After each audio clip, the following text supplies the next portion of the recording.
I'm Sarah Lacy. And I'm Paul Carr. And welcome to Why Is This News? Which could be the last Why Is This News before Sarah's yada, birth.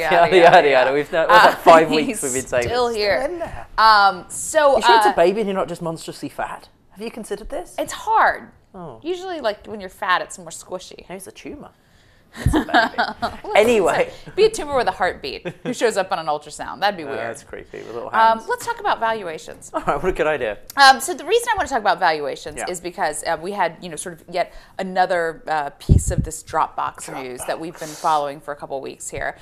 We have it on good authority that Index is leading the round and that it is no longer in the $10 billion valuation category. It is in the $4 billion valuation category. Now, everyone reads this, and I feel like everyone freaks out about valuations. And one reason I wanted to do a show about it is I think there actually are reasons to kind of freak out about something like Dropbox being at a $4 billion valuation range. But I think it's a different conversation than the one we're having. Okay, well, which conversation should we be having? So Let's have it. The conversation that people want to have is, well, that company's not worth $4 billion. To which I would say, no shit. No venture-backed company is ever worth the valuation it's given. That's simply not how valuations work in the venture business. The conversation that we're not having is why these guys want a valuation that big. You know, I mean, you always want one that's a little bit bigger. And I've been thinking about this for several weeks and talking to a bunch of people in the industry because when we first broke the news that Dropbox was looking at something in a $5 billion range, it was the same week that Evernote, who I think of the two of them as very similar companies in a lot of ways. I sometimes try and upload my files to Evernote. In China, there's an Everbox, or it's basically a hybrid of the two. It's a clone of the two. We'll have them for Disrupt. Well, you can't use Dropbox in China. I discovered this week. Dropbox is not because I was trying to send a file to somebody in China. They can't use Dropbox. Huh? There you go. Can use Evernote. You can use Box.net apparently as well. You can use Everbox. You can use Everbox. At any rate, so it was interesting because the same week that we had the news that Dropbox was looking to raise money, this insane valuation, and everyone's saying, well, they're converting really great. They have a great business model. All the things you could be saying about Evernote.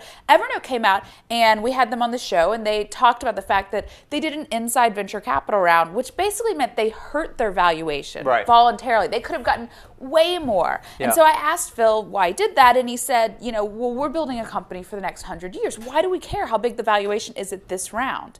So the question is... Did you laugh when they said that Evernote was going to be around for 100 years? Did you sort of... No, I said I hope it is because everything I own has now been uploaded into Evernote. And in 100 years' time... turned into a paperless house. And you're like, when you're at the age of like 100 and whatever, you're going to be going... At which point, hopefully, this kid has come out. He will be 100 also.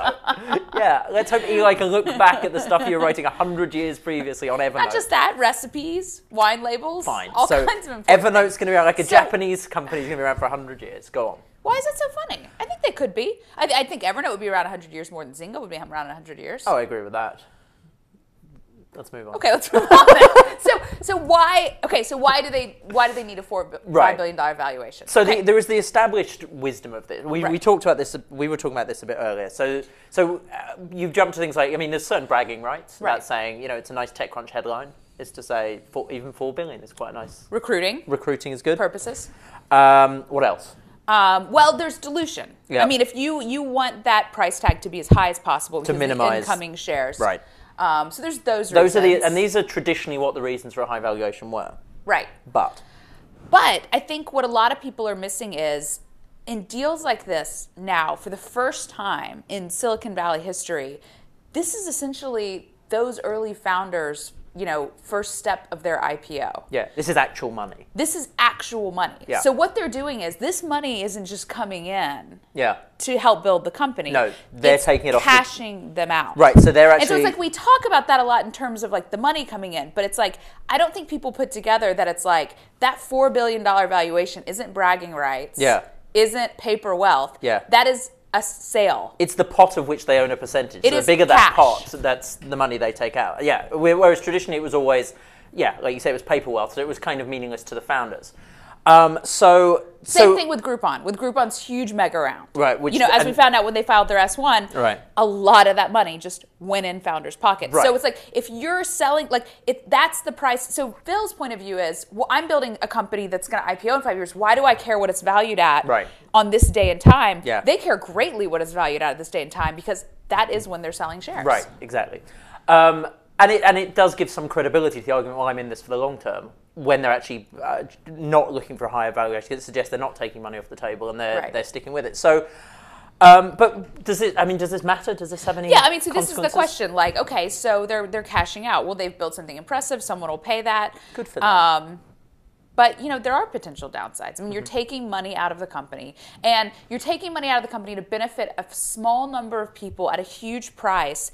And if their next round, they're not growing that much more, that they can get 4.5 billion or something, or at least be a flat round, then what happens is this wave of things that you saw in the early 2000s, these cram downs and restarts by companies, which hurt everyone else who's been working at a company up until then, and ultimately just benefit the investors who are willing to come in and put more money in at a lower valuation. So you're hurting everyone else. So it's like, I think by and large, if you want to join the $1 billion club, and even you're a company like Airbnb, which, let's be honest, they haven't executed to the point where they really necessarily deserve to be part of the $1 billion club. Let's argue, a couple years ago, they would not have had a $1 billion valuation for what they've built.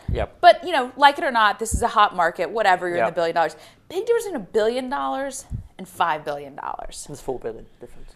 But it's, you know what I mean? It's like, if you're looking at even like a growth stage investor wants to see 2 or 3x, you're betting that Dropbox is going to be worth $15 billion.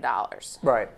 And it's like, they're getting their money out first because of the liquidation preference and all that. So it's not quite that simple. But do we really believe Dropbox will be a $15 billion company? Now, I could believe they could be a $3 billion company. But because of the multiple, it's like, it's even more than a $4 billion difference. And then you're putting your employees at risk, because are the people who join you earliest on going to make money if you have to do a cram down later? So this is up until that point, all you're talking about is rich people potentially getting more or less You're trading money from one rich person to someone who built a company, which most of us would be on board for. Who at this point is going to be rich anyway. So the big consequence is if at the end of it you end up with a situation where there simply isn't the money available on an exit to give to the employees who were there since the beginning but weren't founders. Now, this goes back to something we've discussed before about this, because I remember when, I think it was Slide sold, and when a couple of the others sold, and there was basically no money left for the employees who weren't founders. Right. But who were there since the beginning. There was a lot of bitching. Even public bitching from people who were like, well, I got nothing. Right. And it comes back to this big question of when you take a job at a startup at the beginning and you're given equity, and it's this idea of you're part of the company, and you're sold this big sell that, well, if we sell, you're going to do well. It may not be explicitly stated, but it's sort of suggested. Are you entitled to?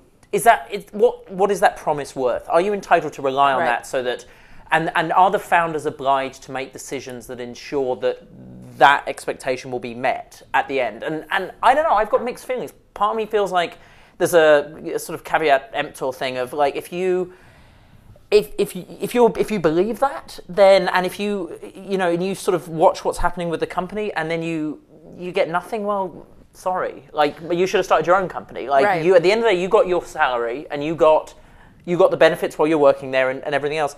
The rest was going to be a surprise party at the end, as like a bonus. There's another part of me that suggests no, a lot of these founders are actually aggressively selling the idea of we can't pay you that much now, or we want you to leave your dead cert at Facebook or whatever. So I think it depends, because I think on one hand, you're absolutely right in terms of there's no explicit reason you deserve to be paid a lot for stock options. And I think if you look at what's happened over the Valley over the last 10, 15 years, there's really been a movement away from stock options, and it's the employees who've really done that. Yeah. Employees have demanded bigger and bigger salaries, and most employees are really excited that companies like Facebook are going to RSUs because they don't have to worry about the spread on what it could be worth and what it was worth, when they started working there. Right. They just get upside. So, an RSU, you're usually not getting as much equity as a stock option. So some companies have actually embraced this. So I think the employees have embraced it rather. So I think the employees can't then turn around and get upset when they don't own as much of the company or don't get as much.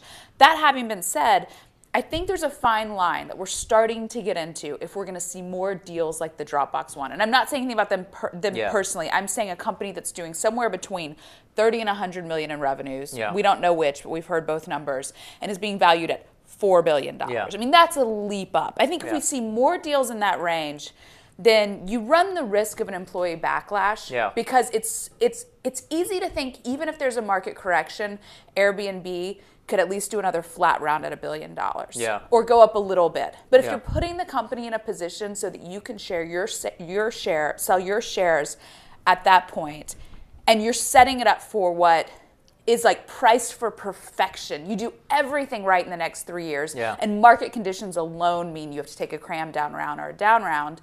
You know, is that really the best thing for the company? Yeah, it's also. I mean, there is also a question of it is a bit of a dick move. It's a bit of a dick thing to when you have people who have been with you since the beginning. Right.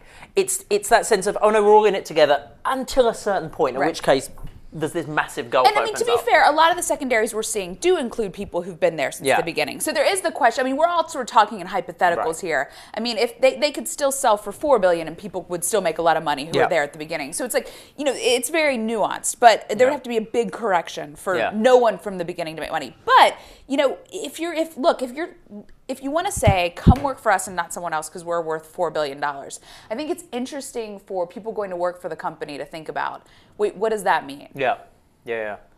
Well, let's hope they do.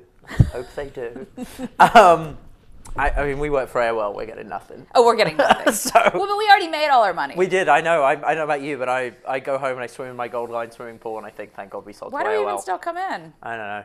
Like my sauna that's powered by burning sign up. Because we love it. We just fucking love it here. I know. It's why you're still here and you're 9.5 months pregnant now. Forcing the baby back in. Like, I must stay at work.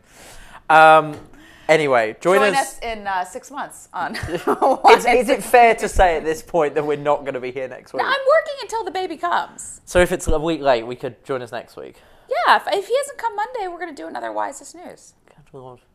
Okay, join us maybe next week on Why Is This News? Or in 4 months.